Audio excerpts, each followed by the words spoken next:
All right, great. Well, I'm here with Aaron McGee, Vice President of HTC America's Marketing, and also Claude Zellweger, Associate VP of Industrial Design from HTC. Thank you guys so much for taking the time to talk with us today. Thank you. Thanks for having us. Absolutely. So I just want to jump into it. You know, basically, everyone knows HTC. You know, everyone's familiar with the products, and you have this brand new M9 now.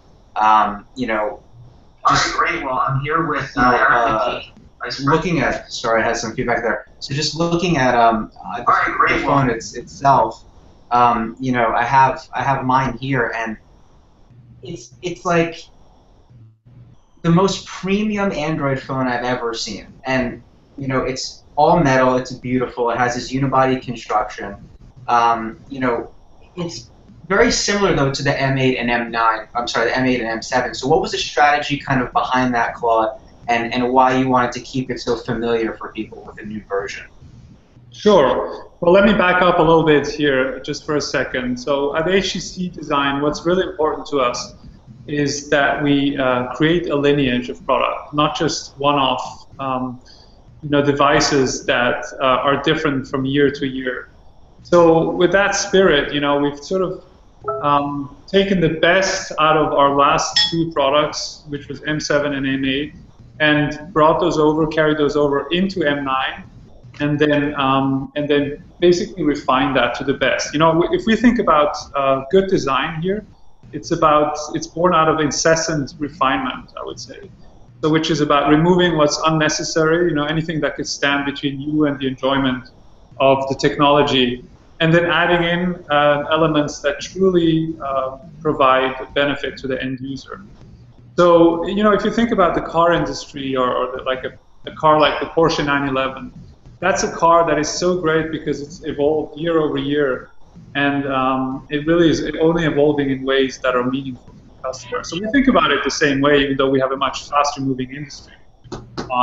And so this is how we end up with a design that we want it to be, you know, unmistakably HTC from a distance. Yet when you come up close to it and you start living with it, you start playing with it, it is full of little innovations that really make it just take it up a notch again in the industry. And you know, we sort of acquired a reputation for having industry first and sort of leading the industry with many regards, and particularly when it comes to hardware design. And so I think we feel very strongly that this represents the best of what is out there right now. And going into the actual construction of the phone and the materials itself, how do you guys find working with the metal, the detail in the phone? Tell me how you guys kind of evolved that process. Sure. Well, we've gotten into metal manufacturing about 4 years ago, and I think by now we can safely say that we've become masters of metal.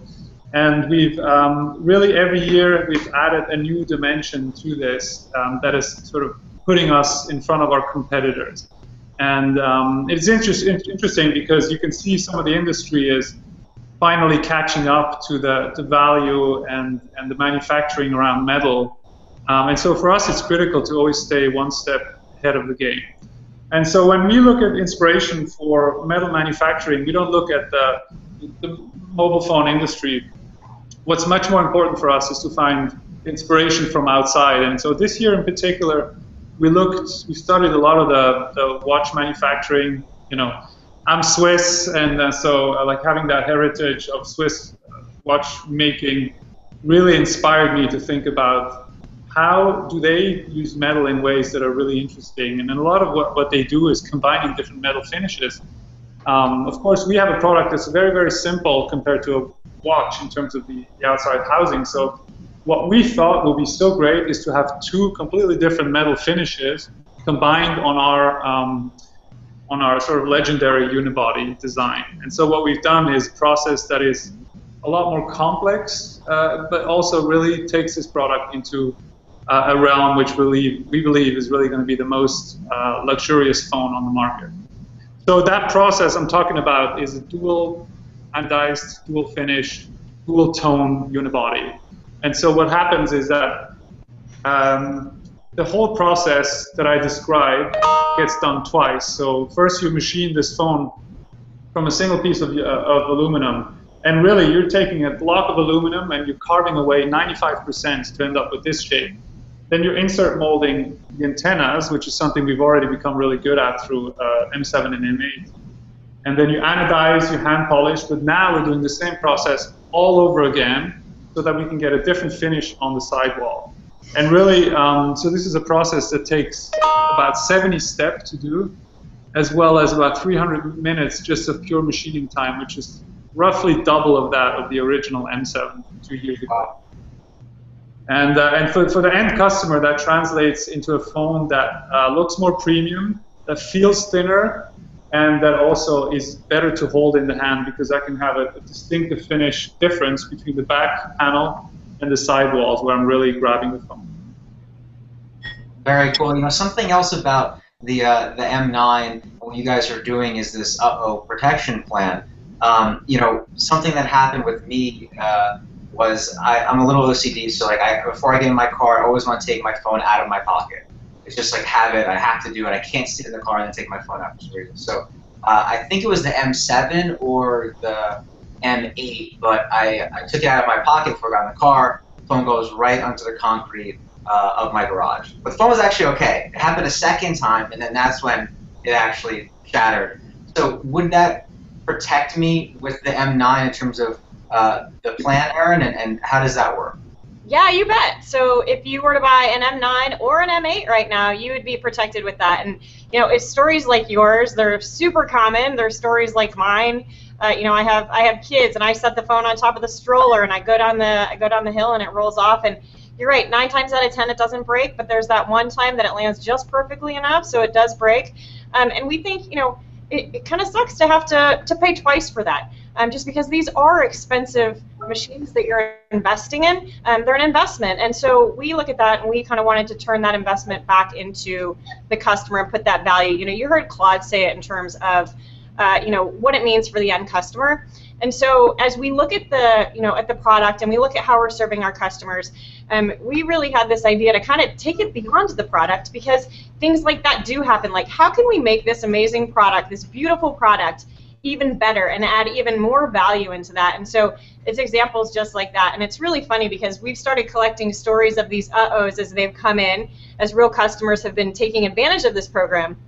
And we have, you know, the basic stories like yours and mine, which are everyday occurrences, to, you know, someone getting on their Harley and having it in their back pocket and it rolls off and they find it on the street later cracked.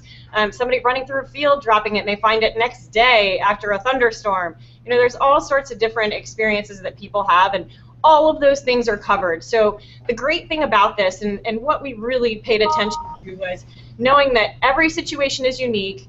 You know, pain points are different for every customer, whether it's how it happens, whether it's, you know, the fact that you have to deal with getting it fixed or calling. So we wanted to make it super easy. So it's literally a no questions asked. However you break it, whether you crack your screen, whether you have water damage, from an accidental standpoint, no questions asked, it's covered. And how did the plan come about? It's a pretty bold thing, and you know, I think you guys are pretty much the only company I can think of that really is taking care of, you know, your customers and doing that. So what was the thinking behind that, and why did you start with a protection plan?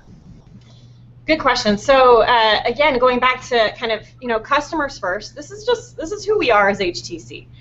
So always looking for, you know, how we can add that incremental value, how we can solve pain points that others haven't necessarily thought of, from, you know, the product that Claude and the team work on, to just adding kind of that extra value to the customers.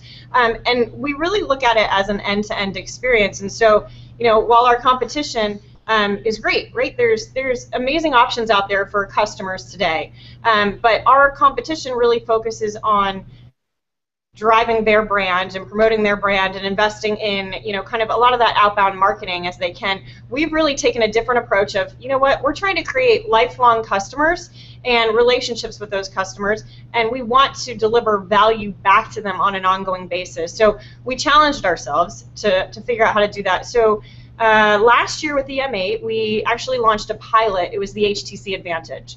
Under that name. And so at that point in time, we had a couple different things we offered up in terms of storage, et cetera, and we also did a 6-month crack screen coverage. it was a pilot because we were testing to see, does this resonate? Is it real value? Are consumers using it? And we found resoundingly yes. And we also found that the time period was a problem. Customers said, wow, this is really great for 6 months, but it would be much better peace of mind for me if it were covered for 12. So that was the first step. We went and we did it for 12 months. And we wanted to take it beyond cracked screens because we were finding out that cracked screens are one of the most common mishaps, but so is water. And so we wanted to kind of cover all of that, so we were protecting your entire device.